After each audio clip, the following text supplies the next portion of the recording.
بسم الله الرحمن الرحيم. الحمد لله رب العالمين، وأشهد أن لا إله إلا الله ولي الصالحين، وأشهد أن سيدنا وحبيبنا وعظيمنا محمدا عبده ورسوله المبعوث رحمة للعالمين، صلى الله عليه وعلى آله وصحبه الغر الميامين. أما بعد. Mheshimiwa Chief Kadhi Sheikh Abdallah Mnyasi, Sheikh Jalala mwenyeji wetu wa hadhara hii na hafla hii tukufu, Mzee Deuji aliyenisimamia kidedea ili niweze kuhudhuria, lakini pia mashekhe wa taasisi mbalimbali, Sheikh Kundecha kiongozi wa baraza kuu ya taasisi jumuiya, nimeona Sheikh Khalifa Khamisi ndugu yangu yeye amehudhuria, lakini simsahau kaka yangu Sheikh Mahmud Shadhili kwa niaba ya jumuiya na madrasa Shadhilia, Sheikh wa wilaya ya Kinondoni Sheikh Muhenga, Sheikh wa wilaya ya Ilala na Sheikh wa wilaya ya Temeke nimeona, na wengine ambao sikuwaona waliohudhuria, masheikh wa wilaya mbalimbali za Dar es Salaam, masheikh wa kata, maimamu, masheikh mbalimbali wa taasisi mbalimbali, wapenzi wa Mtume Muhammad sallallahu alaihi wasallam waliohudhuria, kina baba na kina mama. Assalamu alaikum wa rahmatullahi wa barakatuh. Mimi kwanza nimshukuru Mwenyezi Mungu Subhanahu wa Ta'ala kuniwafikisha leo kuweza kuhudhuria kwa mara ya kwanza. Sijapata kuhudhuria hata siku moja katika hadhara hii, lakini Mwenyezi Mungu ameniwafikisha kuhudhuria mwaka huu japo katika muda mchache. Namshukuru sana Mwenyezi Mungu Subhanahu wa Ta'ala. Wasia wangu ni kuwakumbusha tu Waislamu wote kwa ujumla mliohudhuria na ambao hawakuhudhuria, ambao huenda wanaiona hadhara hii kwa huko waliko, wafahamu tu kwamba ummat Muhammad sallallahu alaihi wasallam haukuweza kufakharika isipokuwa kwa mafunzo na akhlaq za mtume wetu Muhammad sallallahu alaihi wasallam. Uislamu umekuwa ni dini iliyokuwa kubwa na iliyokuwa juu sana, ambayo asili yake ni kutokana na akhlaq za mtume Muhammad sallallahu alaihi wasallam.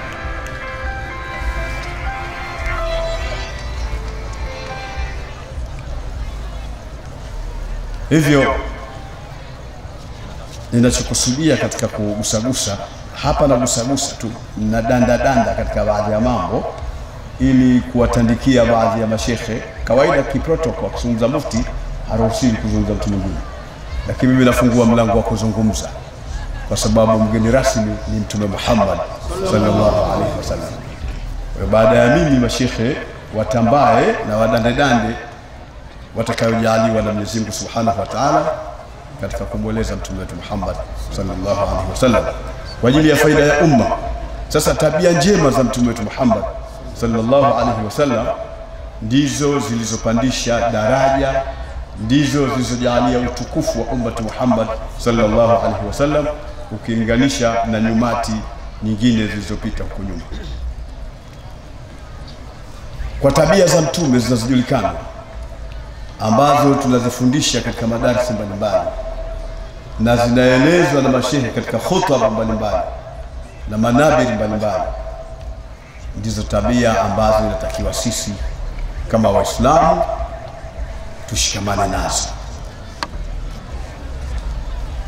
Na katika jumla ya hizo tabia alizotufundisha Mtume sallallahu alaihi wasallam, tabia ya kwanza ni kupendana, na kama alivyoeleza hapa Sheikh Dauji tunazungumza sana mara kwa mara namna kujenga mapenzi, mshikamano, lakini kujenga namna ya mapenzi, namna ya kupendana Waislamu, jambo ambalo lilikuwa limeondoka kwa muda mrefu katika nyoyo za Waislamu.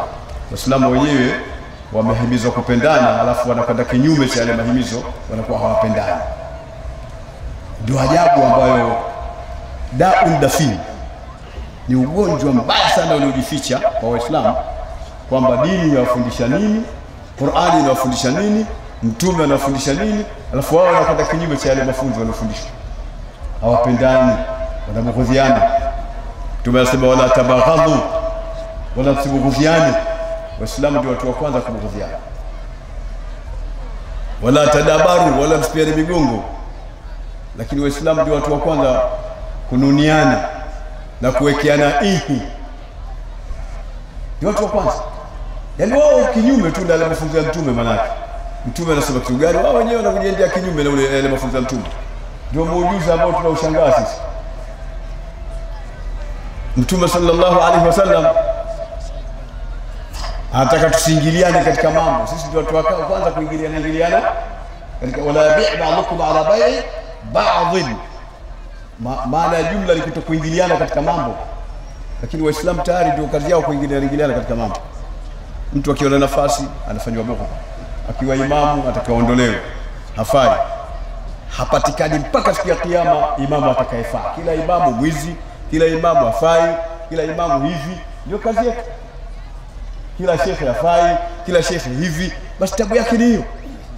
Na ugonjwa huu ikapatikana bahati mbaya mpaka wanawazuoni wenyewe nao wakaingia katika kazi ya kubughudhiana, na wao wenyewe pia ambao ndio wenye kusimamia kitabullah na ndio wenye kusimamia sunnatu Rasulillah sallallahu alaihi wasallam.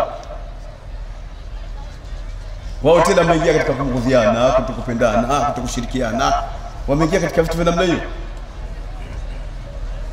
Fa aina tadhhabun, fa aina tadhhabun. Nini unazuoni, simamieni mambo ya dini, achieni mambo ya tabaghudh, achieni mambo ya kubughudhiana bughudhiana.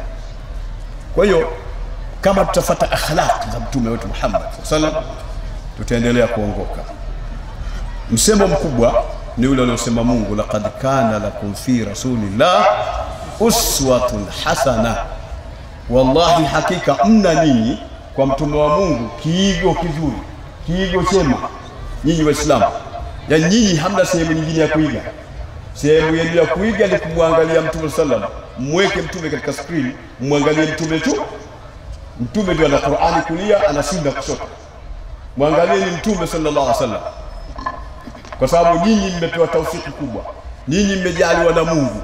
Mna sehemu ambayo mnatakiwa muige. Ilipokuwa hii aya inasema laqad kana lakum fi rasulillah uswatun hasana, hakika mna ninyi Waislamu kwa mtume wa Mungu kiigo kizuri. Kama mna kiigo kizuri, maneno haya yafasiri kinyume, maana kuna kitu kinaitwa mantuq na mafhum. Tukirudi katika mambo ya usul, kuna kitu kinaitwa mantuq na kuna kitu kinaitwa mafhum. Mantuq ndio hii aya, laqad kana lakum fi rasulillah uswatun hasana. Mafhumu yake nini?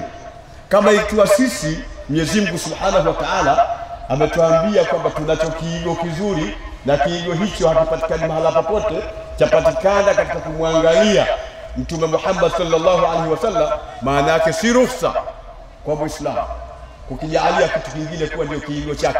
Ndio maana yake, ndio hapo mafhumu. Nadhani tunaelewana vizuri. Ndio mafhumu. Kama Mtume sallallahu alaihi wasallam ndio screen, ndio mahala petu pa kuangalia, ndio mahala petu pa kujitazama vizuri, maana yake tunakatazwa na Mungu, tunazuiliwa na Mungu, hatuna ruhusa sisi kuangalia mahala pengine zaidi ya kumwangalia Mtume wetu Muhammad sallallahu alaihi wasallam. Sasa hii namna ya kuangalia hii ndio sina nafasi nayo, lakini mashaikh watakuja kunishauri. Mimi sina nafasi nayo, sababu sina muda, kwa sababu kuna kumwangalia Mtume katika subira bali, kuna kumwangalia Mtume sallallahu alaihi wasallam katika ustahimilivu bali, kuna kumwangalia Mtume sallallahu alaihi wasallam namna alivyokuwa anakwenda na watu bali, kumwangalia Mtume sallallahu alaihi wasallam namna alivyokuwa anaongoza watu bali, kumwangalia Mtume sallallahu alaihi wasallam katika upole wake bali, kumwangalia Mtume sallallahu alaihi wasallam katika namna alivyokuwa na watu wapole wanadamu. Ni kitu mbali hicho. Kumwangalia Mtume sallallahu alaihi wasallam alivyokuwa anaishi na wake zake kumwangalia Mtume sallallahu alaihi wasallam alipokuwa anaishi na watu wasiokuwa Waislamu ni kitu mbali. Maana watu wanasikia mpaka msikiti gani bwana ule? Haya una nini? Wakristo wamechangia shekhe, Wakristo. Alafu anasema hivyo shekhe, alafu anashangaa huyu shekhe kapata wapi? Ushekhe wake namba ngapi? Mbona namba ya ushekhe wake hatujui? Hata kitu hicho pia. Siku moja niwaambia watu mtakuntia aibu mimi nikienda nje niambiwe shekhe, mbona kule Tanzania kuna watu wajinga kiasi kile?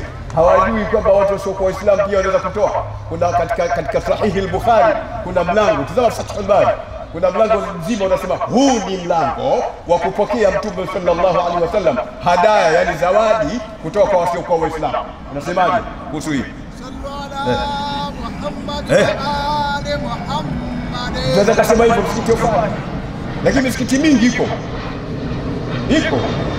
Tukiacha dalili za kiilmu, hata katika dalili, tukiacha dalili ambazo ni aqliyan, tukija katika dalili za aqliyan za kiakili, tutapata tu hapa Dar es Salaam. Labda nitajie kidogo ule msikiti wa Kitumbili, si mnafahamu, na ndio ule kwa msikiti wetu mkubwa sana katika jiji la Dar es Salaam. Ule ulijengwa na gavana mzungu, akajenga hapa Waislamu. Nishasema tazameni katika nani, nishasema zamani kuhusiana na swala hili.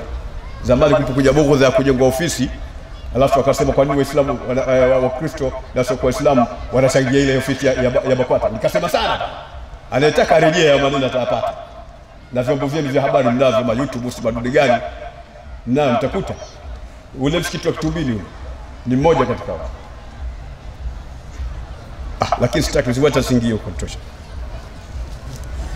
Sasa tuacheni vitu hivi, twende katika dalili zenye kueleweka. Msikiti wa Tanga, ngoja nitaje nyumbani kidogo. Msikiti wa Tanga, ule msikiti wa barabara tisho ule, msikiti wa Ijumaa mkubwa uliokuwa na mwanachuoni mkubwa la Allamatul Ihrir Sheikh Ali bin Hamid al-Buhri. Ule msikiti ulijengwa na mtu mmoja, ulitiwa msingi na Sharifu alafu kapigwa ukaendelezwa na Garanusi. Garanusi ni mzungu mmoja, alikuwa na mashamba ya mkonge, alikuwa na hivi, alikuwa na vitu vingi pale Tanga. Akaujenga msikiti mpaka kubwa. Mwanachuoni huyu yupo na wanazuoni wake wengine wapo, kina Sheikh Al-Hamid bin Ali wapo, wakina nani wapo, wakina Habib Omar bin Subayt yupo. Hawakusema kitu isipokuwa mashekhe wa sasa tulionao. Sasa hatujui namba za ule shekhe wao namba ngapi. Kuna mashekhe wa namba 3, wengine namba 60, wengine hivi. Umeeleka? Alafu hao mashekhe wote hawajui wakina Sheikh Al-Bin Media waliosababisha wakapata mashekhe wakubwa kama Sheikh Muhammad Ayub, Sheikh Muhammad Walijari, wakina Sheikh Alawi bin Juma, wakina Sheikh watu mashekhe chungu nzima, Sheikh Muhammad Zikri, kina Sheikh Ahmed bin Jumaa bin Hamid al-Buhri, ambaye hakupata kusoma kwa mtu mwingine, alisoma kwa Sheikh Ali bin Hamid peke yake, akawa ndio mufti wetu wa kwanza. Amezalisha watu wa sampuli hiyo. Kuna Sheikh Suleiman Mbwana, kuna Sheikh Taha, kuna Sheikh nani wengi, tukitaja hapa itakuwa ile series ni ndefu sana. Hawajui pia kuna Sheikh Ali bin Hamid. Inna lillahi. Na hapa Dar es Salaam alikuwa Sheikh Hassan bin Amiri Ashirazi, mwanachuoni mkubwa sana. Sharhi yake ya kitabu cha Tabarakul Ula kimeenea dunia nzima na kinapendwa dunia nzima kuliko sharhi ya mtu mwingine yote. Tabarakul Ula wal Kibriya tafarrada bil jalal wa bil baqa, katika wizani wa Wafi mufa'alatu fa'ul. Huyu mzee amesherehesha hiki kitabu kwa maelezo mazuri na matamu na lugha ya ajabu. Huwezi kujua kama ushekhe anatoka Makunduchi kwa hicho Kiarabu alichokimwaga humo. Msikiti unajengwa ule na gavana anauona na karuhusu, hajui pia eti jalla jalalu jalala. Hata tuseme kidogo haja yangu nikitaka kusema kwamba kubughudhiana na kuleta maneno yasiyokuwa na mpango ni jambo ambalo halifai. Tushikamane na nini? Na mafunzo ya Mtume wetu Muhammad sallallahu alaihi wasallam, ambaye Mwenyezi Mungu amemueleza kwamba, ametueleza katika Qur'ani, nyinyi Waislamu hamna haja ya kuhangaika, labda mtake wenyewe kule kuhangaika, kwa sababu nyinyi mna kiigo kizuri. Kwa nani? Kwa mtume wa Mungu. Nani? Muhammad sallallahu alayhi wasallam. Sayyidina Muhammad itikieni.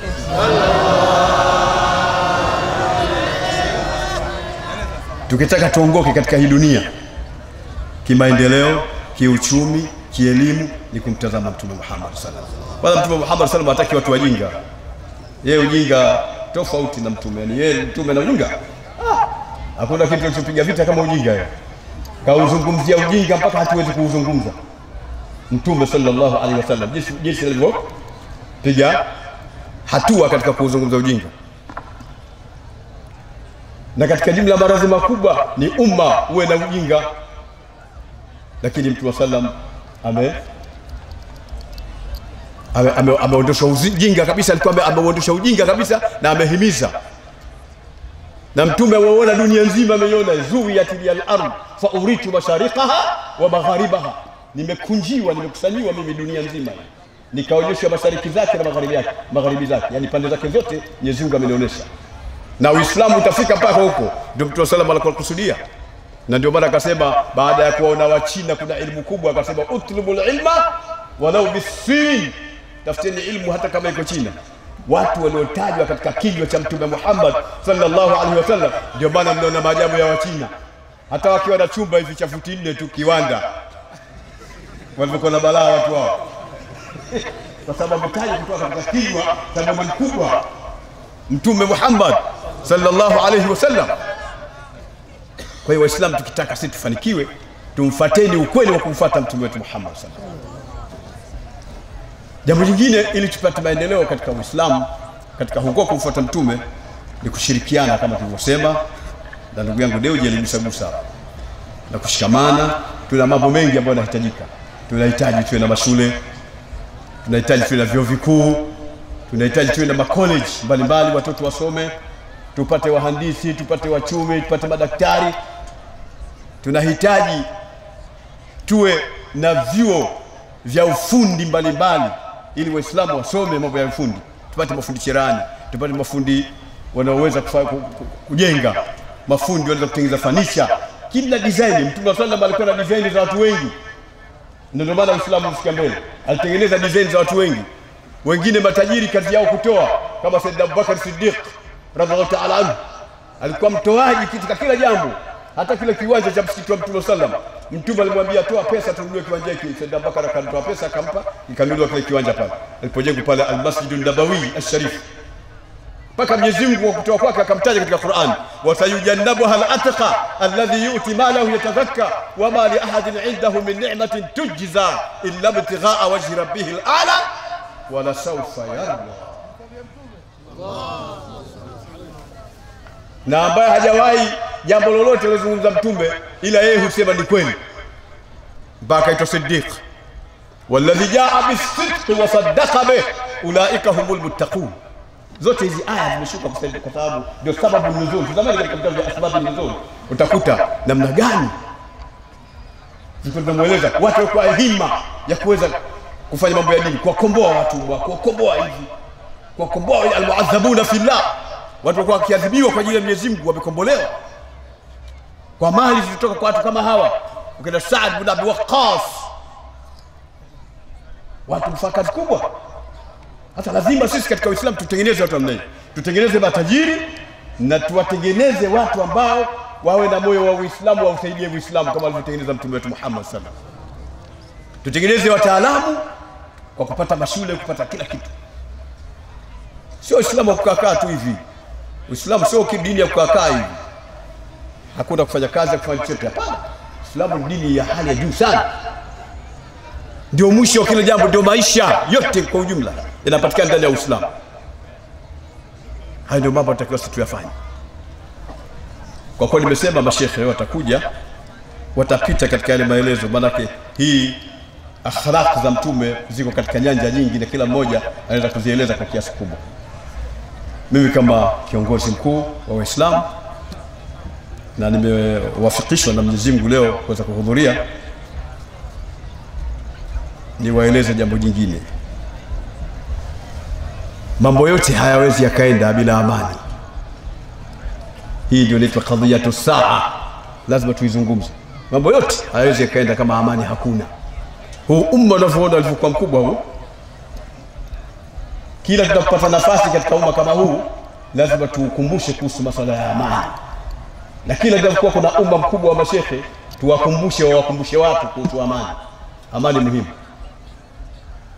Amani haiwezekani. Kama umefuatilia sana katika maelezo yangu madogo katika baraza la Maulidi, utaona nimezungumza amani, umuhimu wake kwa kiasi gani. Kwa hiyo amani ni muhimu kwa ufupi. Wale Makureishi wale wanakumbushwa na Mungu juu ya neema ya amani. Amani ilivyokuwa kubwa. Waarabu wote wanaheshimu mji wa Maka, wanawaheshimu Makureishi na hivi na nini, hawawaingilii, hawavamii. Hata wakitoka kwenda kwa biashara zao wanaheshimiwa Shamu, wapi. Wakaambiwa faliabudu rabb hadha albayt alladhi at'amahu min ju' wa amanahu min khawf. Hawa na wamwabudu Bwana wa nyumba hii ambaye amewalisha katika njaa na akawasalimisha na hofu, wakawa na amani. Hiyo amani ambayo ni neema kubwa ambayo Mungu amewapa watu hawa wa mji huu, wafanye ndio kigezo kikubwa kinachowapelekea kuona wamepewa jambo kubwa. Kwa hiyo wamwabudu Mwenyezi Mungu Subhanahu wa Ta'ala. Amani hilo. Lakini lingine la pili, la tatu, Muislamu sio mtu wa kupewa fikra na mtu mwingine. Yaani wewe anakuja mtu anakuambia jambo alafu wewe unalichukua tu unalifanyia kazi. Waislamu wafanye namna hiyo. Wewe Uislamu wapi mpaka kuona? Mtu anakuambia vunja sheria, unakubali kuvunja sheria. Pigana, unapigana vipi? Wewe Muislamu unapigana vipi? Mtume sallallahu alayhi wasallam asema atafakkuru saa khairun min ibadati sana. Kufikiri tu saa moja, ukachukua time ya kufikiri. Hawa umekaa unafikiria tu juu ya mambo yapi mema, yapi mabaya, yapi yanayofaa, yapi yasiyofaa, kwa saa moja, bora kuliko ibada ya mtu ya mwaka mzima.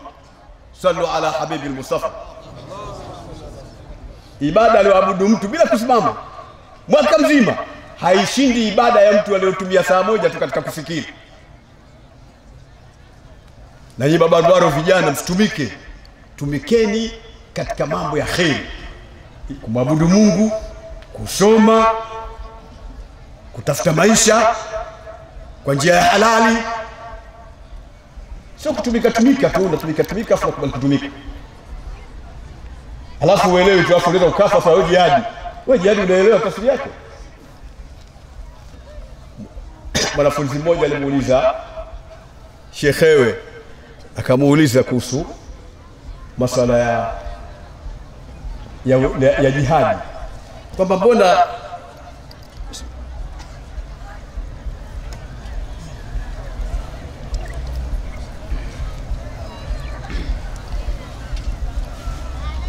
milango mingi ya fiqh, tunaposoma fiqh ile vitabu vile ya fiqh, ikiwa ni robo al-muqaddimah al-hadramiyya, al-ghaya, nini umda, vitabu vingi, lakini tunakuta ule mlango wa jihadi uko mwisho.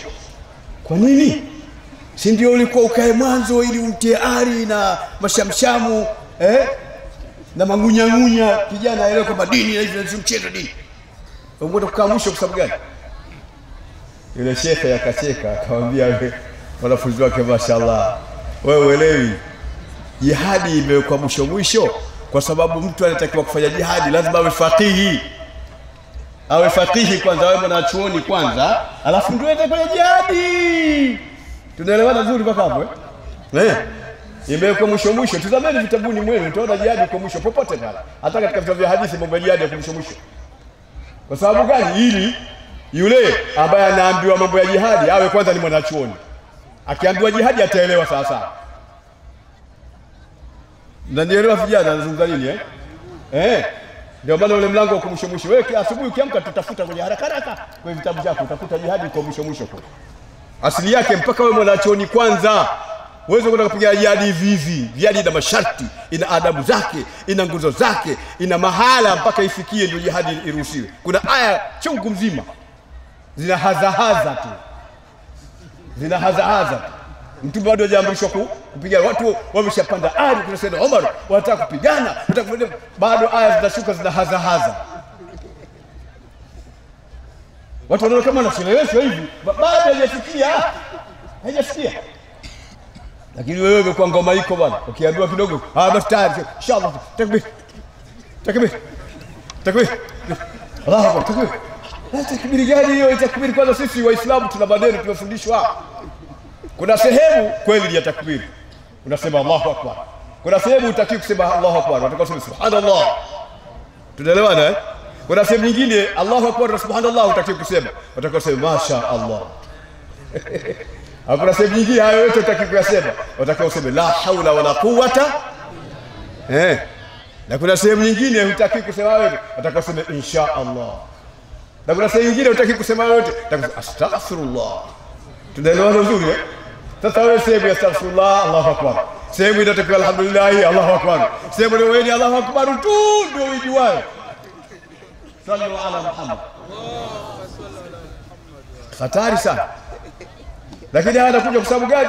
Ndio yale ya yule shekhe alipokuwa anamjibu mwanafunzi wake, ule mlango wa jihadi umekuwa mwisho kwa sababu mujahidi hatakiwi kujua mambo ya jihadi kwanza mpaka awe faqihi, awe mwanachuoni, awe mtu amesoma elimu ya sheria huku nyumba kwanza. Ndio maana yake. Sasa wewe hata Allahu Akbar hujui maana yake, alhamdulillah hujui maana yake, mahala gani inasemwa, kila kitu tumefundisha kila kitu. Sasa Allahu Akbar hata ukiingia shoti sema Allahu Akbar, kuna namna yake ya kusema, kuna vitu vyake na kuna mahala mwake, kila mahala kuna sehemu yake. Uislamu ni mzuri na dini safi kabisa. Kwa hiyo amani ndio kitu ambacho tunatakiwa tukitangulize. Lakini kingine ni kutokutumika. Hatumiki Muislamu ovyo ovyo. Muislamu hatumiki ovyo ovyo. Hilo jambo lazima uelewe, Muislamu hatumiki ovyo ovyo. Je, Qur'an inasema Muislamu hatumiki ovyo ovyo? Mashekhe watakuja kueleza sasa, tawaachia hukumu. Na Sheikh Khalifa wako hapa. Muislamu hatumiki ovyo ovyo au Muislamu ni at-tadabbur? إذا أردت أن تفعل أمرا فتدبر عاقبته فإن كان خيرا فامضي وإن كان شرا فانتهي. إلى فانتهي انتهى ينتهي، انتهى ينتهي. hakusema fatru, hakusema hivyo Mtume. Fanta koma, acha kufanya kabisa. Tunaelewana vizuri mpaka hapo? Ukitaka kufanya jambo fikiri mwisho wake. Ukiwa ni mzuri fanya, ukiwa ni mbaya koma, yani acha kabisa, usifanye. Ndio maana yake, sio fatruku. Ukitoka ukaacha baadaye ukafanya tena, ukaacha kwa muda tu baadaye ukafanya tena. Lakini fanta maana yake acha kabisa. Uislamu ndio unataka namna hiyo. Na mtu achukuliwe tu hivi tunaambiwa jambo na ingia. Alafu unajihesabu kwamba ukifa katika fujo zile unakufa Muislamu. Wewe umeambiwa na nani? Kufa Muislamu kazi kubwa. Ndio maana maswahaba ilikuwa wanapata tabu. Wanapomwona sahaba wakati wa kufa kwake anashindwa kutamka tamko la la ilaha illa Allah Muhammadur Rasulullah, anapata tabu. Walikuwa wanapata tabu na sahaba. Kama sahaba alikuwa kama kamuzi mamie.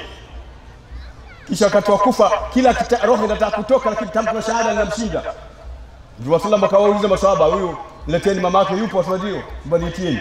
Mama niambie huyu mwanao ana amali gani? Hakuna anayeswali sana kama huyu na hakuna anayefunga sana kama huyu.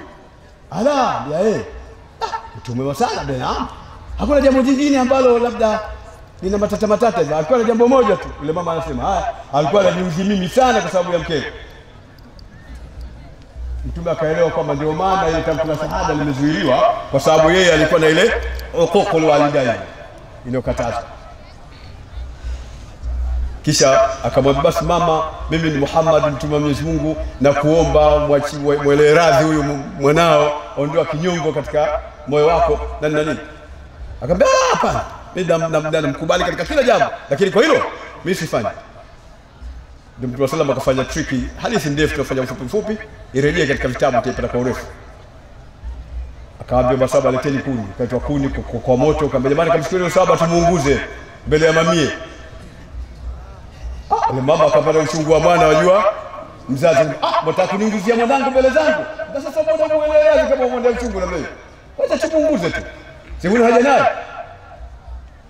Sasa basi mimi niko radhi na mwanangu kuanzia sasa hapa duniani mpaka akhera. Anamaliza maneno yake tu, bado anaanza kutamka ashhadu an la ilaha illa Allah wa ashhadu anna Muhammadar rasulullah. Masahaba nyo.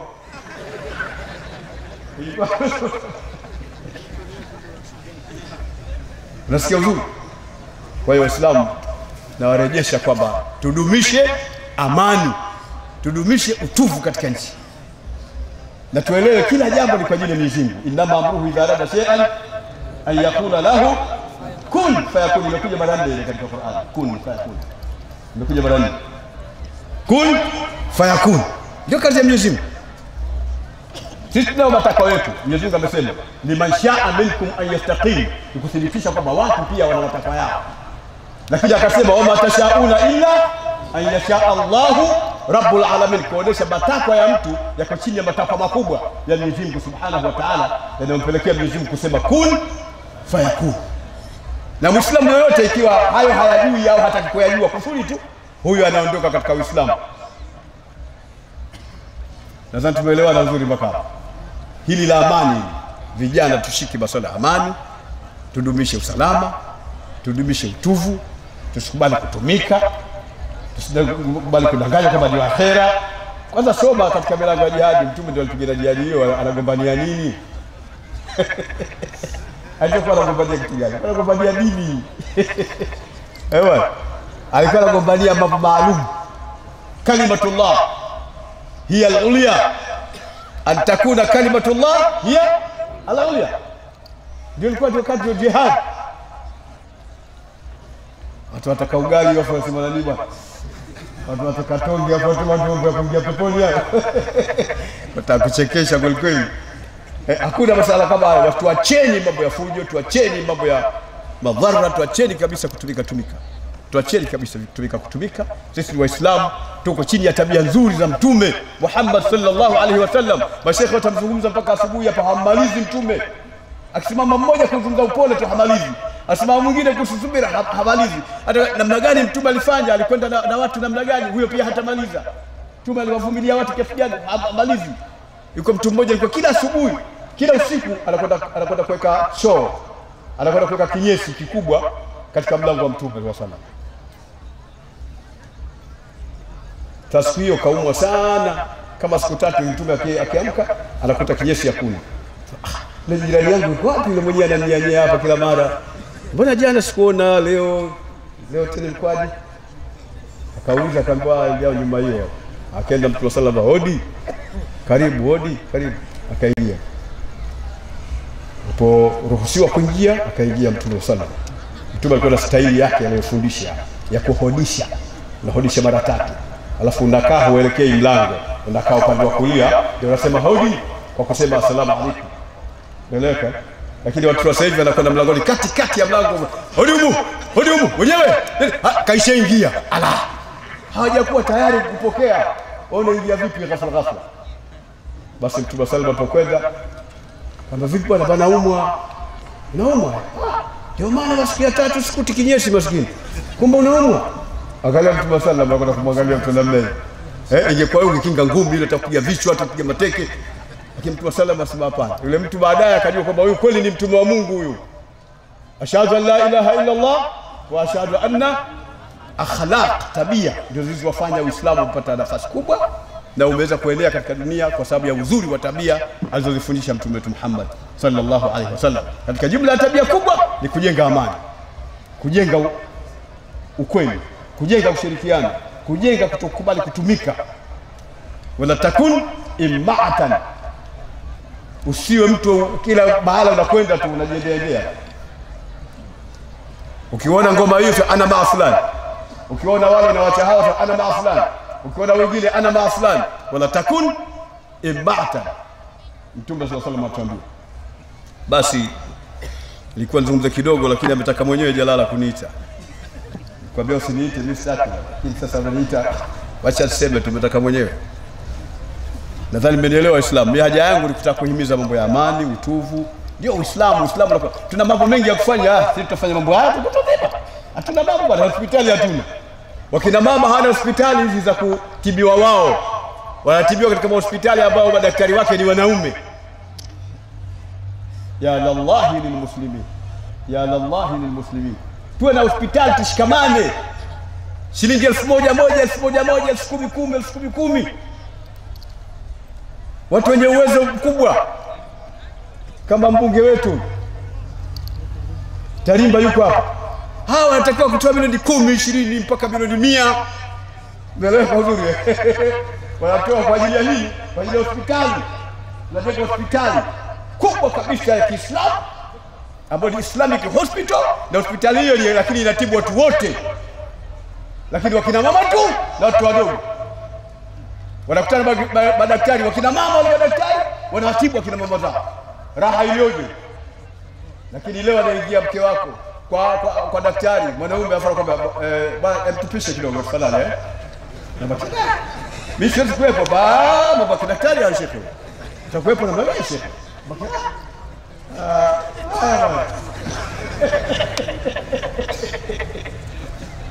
Lakini tukienda hospitali ya namna hii watu wote wataingia, wale Waislamu na wasio Waislamu watakuja katika hospitali ya namna hii. Badala ya kuchangana tukajenga hiyo, sisi tunakaa tutakubiri mpaka lini? Tutapeleka wapi hiyo wewe? Tutapeleka wapi hiyo? Sisi tunataka hospitali kubwa. Tujenge chuo kikubwa. Tujenge madrasa kubwa, tusome elimu za dini za kisawasawa. Umeeleweka vitu vya namna hiyo, shule ya ufundi, watoto wanakuwa mafundi. Tunawapeleka wengine nchi nyingine hivi, tutatafuta scholarship kule. Ametoka katika chuo chetu hiki, tutamwaga Morocco, tutamwaga Saudia, tutamwaga Masri, tutamwaga China, tutamwaga nyingi.